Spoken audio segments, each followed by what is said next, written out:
Assalamualaikum warahmatullahi, salam jumpa lagi di News Cilos yang selalu mereaksi berita-berita positif.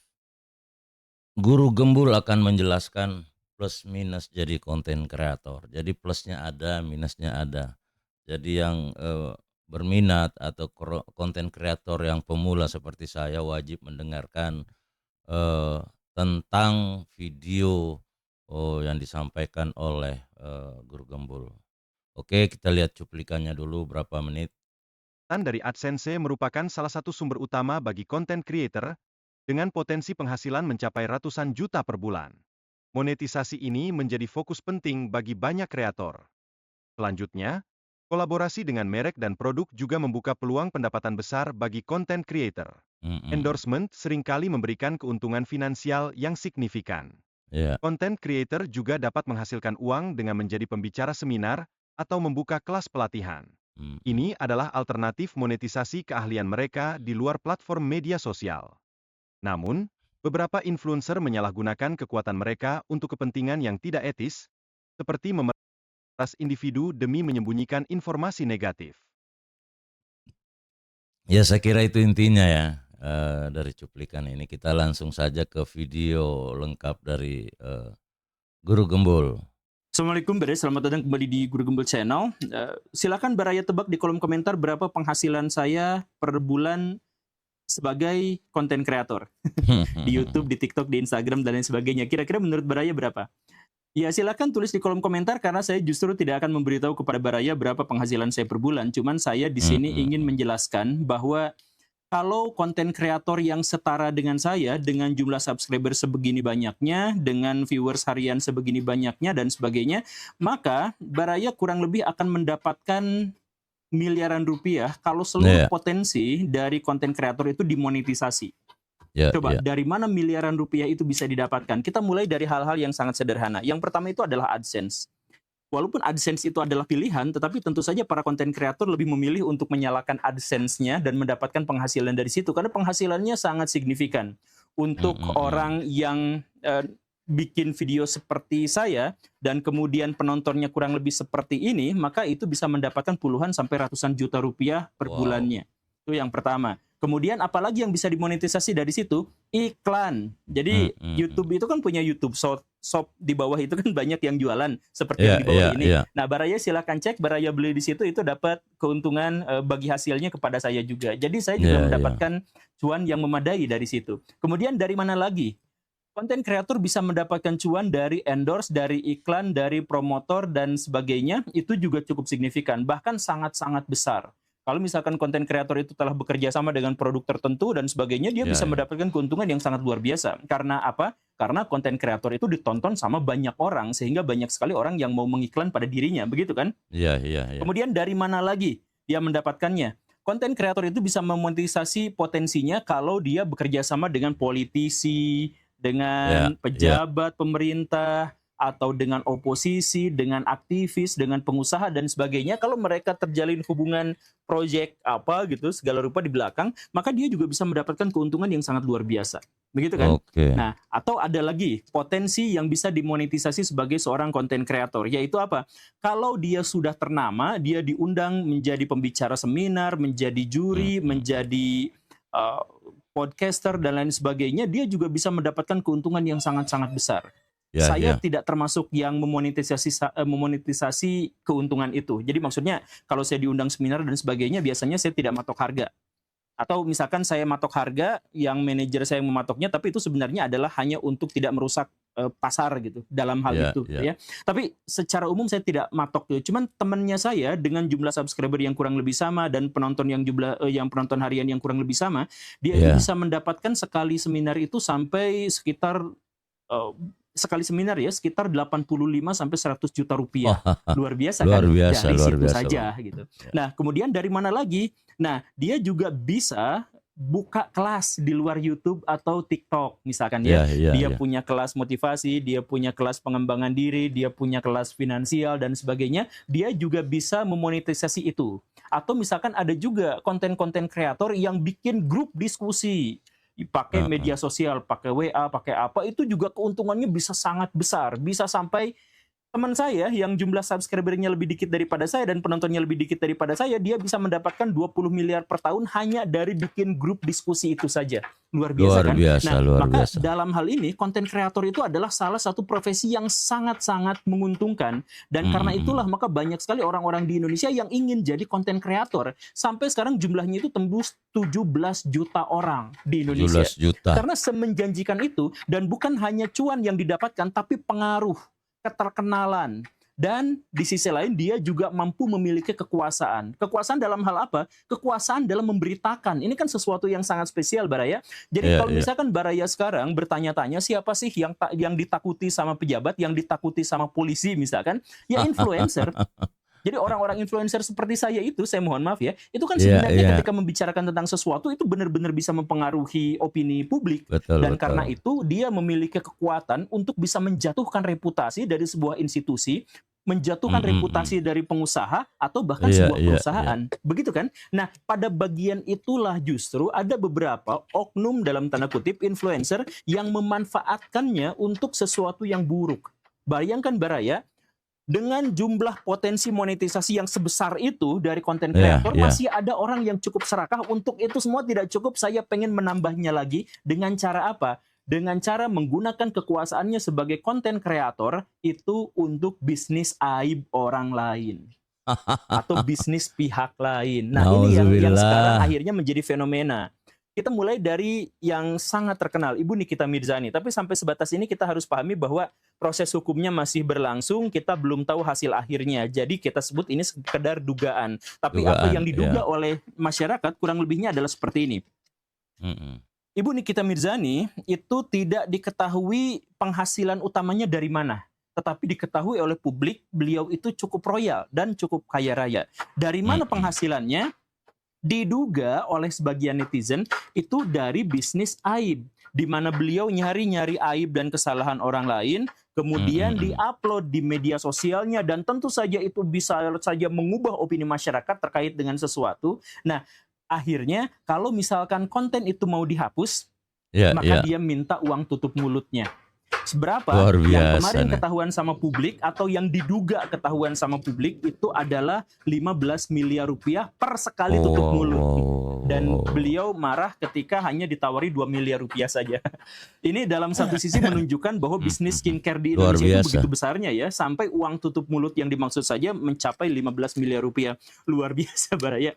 Tapi itulah yang terjadi di Indonesia. Apakah Ibu Nikita Mirzani benar-benar melakukan itu atau tidak? Sampai sejauh ini kita masih menyebutnya sebagai dugaan. Tapi kalau misalkan itu benar-benar terjadi, itu benar-benar sesuatu yang sangat jahat, Baraya. Jadi bisnis aib menjelekan orang lain dan tutup mulutnya harus dengan cara diperas. Wow, itu dan itu bukan hanya terjadi pada dugaannya terhadap Ibu Nikita Mirzani. Yang sebelum itu terjadi juga adalah masalah kode blue. Pak William itu seorang reviewer makanan yang konon katanya jumlah followernya di TikTok mencapai 800.000 orang dan dikatai sebagai raja terakhir karena nge-review makanannya itu sangat blak-blakan katanya, sangat jujur dan sebagainya. Dan dia dipercaya oleh publik. Kemarin itu dia nge-review makanan. Kemudian review makanan yang katanya disumbangkan kepada panti asuhan yang menurut pengakuan dia, penuturan dia, dan temuannya dia itu ternyata basi atau tidak layak makan. Dan kemudian ketika itu mengundang reaksi dari perusahaannya, maka dia mengatakan, saya tidak akan hapus review saya kecuali ikut konsultasi, kelas konsultasi ke saya. Harganya 350 juta rupiah dan itu sudah di-korting karena harga aslinya adalah 600 juta rupiah. Wow sekali. Saya pengen sebenarnya kalau jadi kayak gitu. Tapi itu kan sebenarnya ngerusak dan ngematiin usaha orang lain, Baraya. Tapi ya kita balik lagi pada kasus yang diduganya kurang lebih seperti itu. Nah, setelah dia menawarkan bahwa jasa konsultannya itu adalah 350 juta rupiah, si pemilik perusahaan marah. Masa kok segitu marah sih, saya viralkan kamu. Nah, kemudian dia mengatakan, ayo viralkan saja kalau berani. Nah, akhirnya beneran diviralkan dan ternyata dia yang dikalahkan. Tapi dalam hal ini kenapa beliau berani menantang untuk memviralkan? Karena sebenarnya konten kreator itu punya kekuatan untuk memviralkan orang lain. Jadi ketika dia diviralkan nggak takut karena media dia yang pegang, gitu kan kurang lebihnya. Walaupun pada akhirnya ternyata dia kalah gitu dan sekarang diusut sama polisi begini dan begitu dan seterusnya dan seterusnya. Silahkan Baraya berpikir dalam hati sendiri atau silahkan tulis juga di kolom komentar. Saya tanyakan kepada Baraya, mau nggak kira-kira Baraya mendapatkan uang 350 juta rupiah tapi dengan mematikan usaha halal orang lain? Enggak lah, Mau nggak? Baraya dapat enggak. duit nih 350 juta gitu. Tapi usaha orang lain Janji. itu mati gitu. Jangan, Atau jangan. Baraya dapat uang 15 miliar rupiah. Tapi usaha orang lain dan semua produk-produk dan semua tenaga kerja yang ada di sana juga semuanya ikut di PHK dan mati gitu. Kira-kira Baraya cukup punya hati nggak untuk melakukan itu? Kalau misalkan Baraya merasa cukup punya hati ya berarti wajar lah fenomena yang seperti ini gitu ya. Tapi kenapa juga sih bisa muncul hal-hal yang seperti ini? Dalam pikiran saya itu ada dua alasan kenapa reviewers makanan kemudian reviewers aib itu bisa mengemuka di Indonesia. Yang pertama itu adalah karena lembaga-lembaga yang memiliki otoritas itu tidak menjalankan fungsinya dengan baik. Jadi ketika lembaga yang memiliki otoritas tidak menjalankan fungsinya dengan baik, maka itu akan diserahkan kepada pihak lain yang ilegal. Misalkan ginilah. Kenapa orang-orang di Indonesia percaya pada ormas kalau mau menjaga keamanan? Karena penjaga keamanan yang sesungguhnya yaitu polisi misalkan dalam hal ini tidak bekerja dengan baik alias mandul gitu kan. Kemudian kita juga bertanya, kenapa sih orang-orang di Indonesia kalau sakit itu berobatnya ke luar negeri? Ya karena dokter-dokter di Indonesia dianggap tidak efektif dan efisien. Begitu kan? Jadi kalau misalkan ada satu fenomena di Indonesia yang fenomena itu biasanya menyangkut masalah-masalah yang ilegal, maka kita harus pertanyakan dulu kepada hal-hal yang legal, apakah itu efisien atau tidak. Jadi sesuatu yang ilegal itu bisa menjadi marak kalau yang ilegalnya itu memang tidak berfungsi. Kenapa dukun-dukun di Indonesia itu selalu laku walaupun terus-terusan direview jelek sama pesulap merah misalkan seperti itu? Ya karena masyarakat tidak punya pilihan, kalau dia berobat ke dokter maka itu tidak efektif dan efisien. Kan kurang lebihnya seperti itu. Kenapa psikolog-psikolog di Indonesia nggak laku? Ya karena masyarakat lebih percaya pada ahli ruqyah. Kenapa? Karena psikolog-psikolog di Indonesia dianggap tidak relevan, tidak efektif dan efisien. Dan kurang lebihnya seperti itu. Rumusnya selalu seperti itu. Nah sekarang kenapa reviewer-reviewer makanan dalam hal ini atau reviewer-reviewer aib itu di Indonesia itu mengemuka? Karena lembaga-lembaga formal yang berhubungan dengan itu mandul. Misalkan Nikita Mirzani bercerita tentang ini skincare-nya gini gitu. Kemudian kita lihat yang kemarin pertikaian antara Dr. Richard Lee dengan ibu dokter detektif misalkan. Yang mengatakan bahwa skincare lu palsu, jelek, overclaim dan sebagainya. Yang satu lagi mengatakan hal yang sama. Ini persaingan bisnis. Dan kenapa bisa seperti itu? Karena BPOM tidak bicara selama ini, tidak mengeluarkan pendapat, tidak menyebut bahwa mana yang benar, mana yang tidak, dan tidak ada sosialisasi yang memadai terhadap masyarakat. Kan begitu. Makanya yang akhirnya nge-review skincare itu bukan BPOM, bukan pihak yang memiliki otoritas, tetapi justru YouTuber, TikTokers. Kan begitu, Baraya. Jadi hukumnya selalu sama seperti itu. Jadi ketika misalkan kita melihat bisnis skincare di Indonesia itu kan luar biasa besar, Baraya. Dalam 3 tahun itu bisa mencapai naiknya itu sampai hampir 50%. Betul. Sirkulasi uangnya itu begitu besar. Karena bisnis itu begitu besarnya, maka sudah sepantasnya kalau BPOM atau lembaga yang terkait dengan hal ini, itu juga gercep ngelihat setiap produk ini ilegal atau tidak, ekspor impornya bagaimana, ini kandungannya bagaimana, dan sebagainya. Tapi kan itu tidak terjadi, tidak dilakukan, atau setidak-tidaknya masyarakat tidak tahu tentang hal itu. Makanya akhirnya diserahkan kepada pihak swasta yang mau mereview, dijadikan konten, dan akhirnya berantem di sana. Gitu. Begitupun misalkan dengan Pak kode blue gitu ya, kode biru itu. Kenapa dia bisa review makanan seenaknya, ini nggak enak, ini kurang pedas, ini kurang ajar, ini dan lain sebagainya, dengan bahasa yang toksik sekalipun. Kenapa bisa seperti itu? Karena lembaga-lembaga yang terkait dengan hal itu tidak berlaku di Indonesia. Misalkan gini lah, Baraya pernah nonton film SpongeBob, dan siapa yang paling ditakuti oleh Mr. Krab? Bukan plankton, tapi inspektur kesehatan. Nah, inspektur kesehatan itu artinya apa? Di luar negeri sana, di Bikini Bottom, itu sudah ada profesi yang di bawah pemerintahan langsung, yang khusus untuk nge-review makanan-makanan. Dan itu ada di bawah naungan lembaga yang memiliki otoritas. Begitu kan? Itu kan inspektur kesehatan. Atau Baraya misalkan cek film Ratatouille, di situ kan ada Anton Ego. Anton Ego itu kerjaannya apa? Dia reviewers makanan. Tapi reviewers makanan yang bekerja untuk apa? Satu media tertentu yang terakreditasi. Satu majalah makanan yang terakreditasi. Jadi sebenarnya di situ tuh ada profesi seperti itu. Nah di Indonesia nggak ada. Dibutuhkan oleh masyarakat, tetapi tidak ada. Akhirnya apa? Konten kreator masuk ke situ untuk memberitakan dan membicarakannya di ruang publik. Nah, jadi artinya apa? Kenapa mereka bisa muncul? Ya karena lembaga-lembaga yang seharusnya ada dan memiliki otoritas itu tidak ada di Indonesia. Atau Betul ada tapi sekali. tidak bekerja di Indonesia. Begitu kan? Ya. Nah, ini sesuatu yang patut disayangkan karena sekali lagi Baraya, sirkulasi uang di konten kreator, sirkulasi uang di bisnis skincare, di bisnis makanan, UMKM apa segala rupa itu besar sekali. Dengan potensi yang sebesar itu, kenapa negara tidak hadir? Kenapa pemerintah tidak hadir? Kenapa DPR yang mewakili rakyat tidak hadir di situ? Tapi saya berterima kasih kemarin karena DPR itu juga ikut bersuara terkait dengan kode blue. Cuman maksud saya, kok nggak dari awal gitu terkait dengan masalah-masalah yang seperti ini tuh gitu. Ini masalah besar, masalah pertama yang ada di Indonesia. Kemudian masalah yang kedua, kenapa hal-hal yang semacam itu bisa menjadi fenomena di Indonesia adalah karena masyarakat Indonesia itu masyarakat yang sakit. Jadi gini Mbak Raya rumusnya ya. Kalau ada masyarakat yang sakit, masyarakat itu menderita, masyarakat itu terkekang, masyarakat itu terpenjara dan hidupnya penuh kesusahan dan sebagainya, maka mereka itu biasanya akan mengeluarkan kalimat-kalimat negatif sebagai wujud dari keresahan dirinya. Tapi perbedaannya adalah kalau masyarakat yang tertekan itu ada di level IQ yang bawah, maka dia akan mengeluarkan umpatan-ungkapan, makian-makian yang sebenarnya tidak terlalu bermakna, tapi toksik luar biasa. Saya mohon maaf ya, jangan tiru kata-kata saya, tapi ini mah contoh saja. Misalkan ya, anjing, goblok, bangsat, tai, yang seperti itu kan sebenarnya tidak ada makna yang signifikan gitu. Anjing tuh ya hewan gitu, kan tidak ada makna yang signifikan, tapi itu dikeluarkan sebagai ungkapan kemarahan. Nah, itu adalah orang-orang bernalar rendah yang marah. Kalau orang-orang bernalar tinggi yang marah, dia akan memaki, mengumpat, tapi dengan bahasa yang santun, tapi tetap tajam. Seperti Ibu Najwa Shihab misalkan. Kan Ibu Najwa Shihab itu kata-katanya itu nyelekit banget gitu, nusuk banget gitu. Kenapa bisa seperti itu? Karena gini, orang-orang yang menderita tapi ada di level IQ bawah, dia itu marah tapi dia tidak memiliki perbendaharaan kata yang memadai untuk disampaikan. Karena jarang baca buku gitu misalkan ya. Karena perbendaharaan katanya kurang, jadi yang dia keluarkan itu adalah kata-kata makian yang tidak bermakna tapi kasar. Yang tadi itu, goblok, tolol, dungu, atau ya tai yang segala rupa, saya mohon maaf ya, tapi gitu. Sedangkan yang nalarnya tinggi itu sebenarnya justru kalimatnya tetap positif tapi ini. Nah, ketika lihat sekarang cek ya kode blue maaf dan Ibu Nikita Mirzani, ketika mereview sesuatu itu kasarnya luar biasa gitu. Bahasanya itu benar-benar, tapi oleh masyarakat kita disebutnya itu mah ada fakta.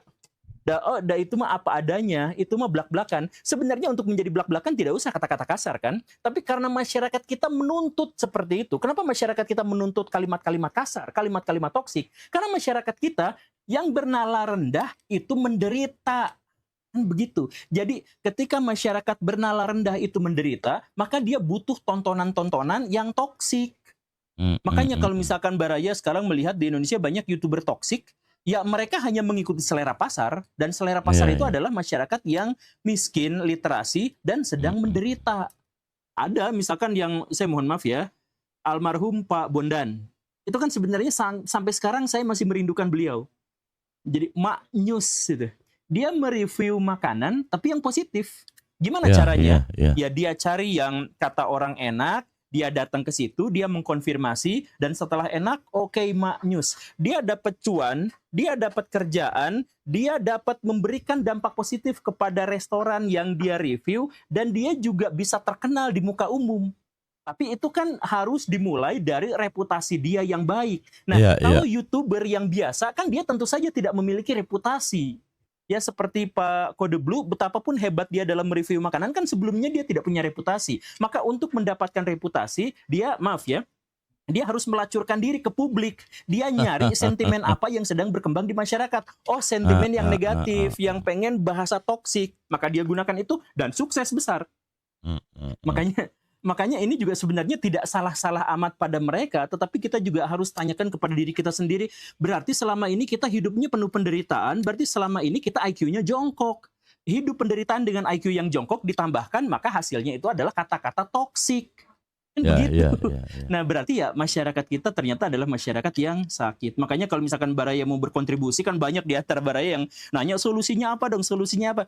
Ya solusinya berarti Baraya harus berpikir lebih baik, berbicara lebih baik, dan mengemukakan pendapat lebih baik. Dengan tutur Benar. kata yang juga baik, dengan narasi dan literasi yang juga lebih baik. Kalau misalkan gaya Baraya itu sudah diterima sama orang dan kemudian diterima sama banyak orang, maka influencer itu akan melihat pasar, oh pasar sekarang yang baiknya itu adalah berkembang. Ya udah, Mm-mm. saya juga akan menjadi seperti itu karena banyak konten kreator itu yang melacurkan diri kepada keinginan publik gitu. Jadi publik ingin itu, saya ingin bahas itu, publik ingin itu, saya ingin bahas itu, kan banyak yang seperti itu gitu.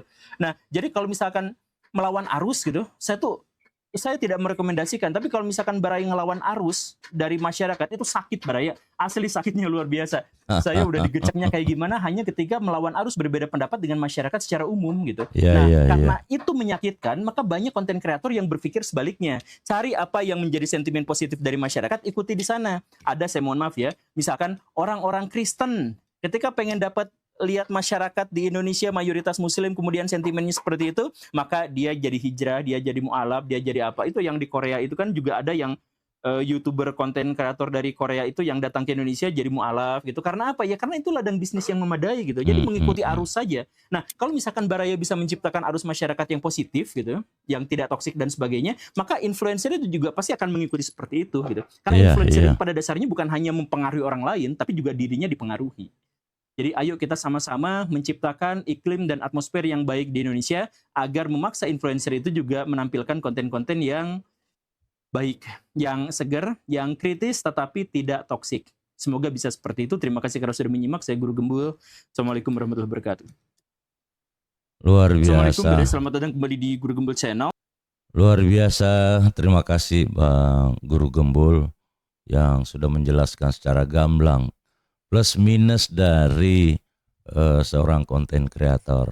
Pendapatan dari AdSense merupakan salah satu sumber utama bagi Nah, jadi itu teman, eh Guru Gembul ini sudah menjelaskan seperti apa plus minus jadi konten kreator. Jadi khususnya yang pemula seperti saya dan ingin berkecimpung di dunia konten kreator, ini sangat membantu apa yang dijelaskan Bang Guru Gembul. Terima kasih Bapak Guru Gembul sudah menjelaskan secara gamblang dan insya Allah kita selalu dalam jalur positif. Nah, jadi banyaknya konten kreator juga yang memilih jalur negatif ini itu juga tidak terlepas dari peran pemerintah yang tentunya lembaga-lembaga yang dipercaya itu tidak berfungsi. Ya, contohnya di makanan, skincare kan Balai POM ini itu kan produksi dan makanan punya kewenangan dalam hal menseleksi yang mana bisa yang mana bisa dikomersilkan dan tidak. Nah, kalau ini berfungsi saya kira itu tidak akan terjadi peluangnya konten kreator yang memang jalurnya cara berpikirnya negatif itu tidak akan muncul.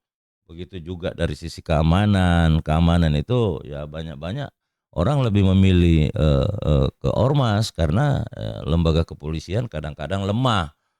Banyaklah dari sisi kedokteran, banyak yang ke dukun gitu. Atau ke dokter luar negeri karena dokter kita ya kurang meyakinkan lah. Banyak sekali memang. Seperti banyak orang kan sekarang lagi tren itu adanya ketika ada sesuatu yang aneh di dirinya itu larinya ke ruqyah itu. Padahal ada kan psikiater. Tapi ya itu tadi karena punya reputasi yang tidak bagus.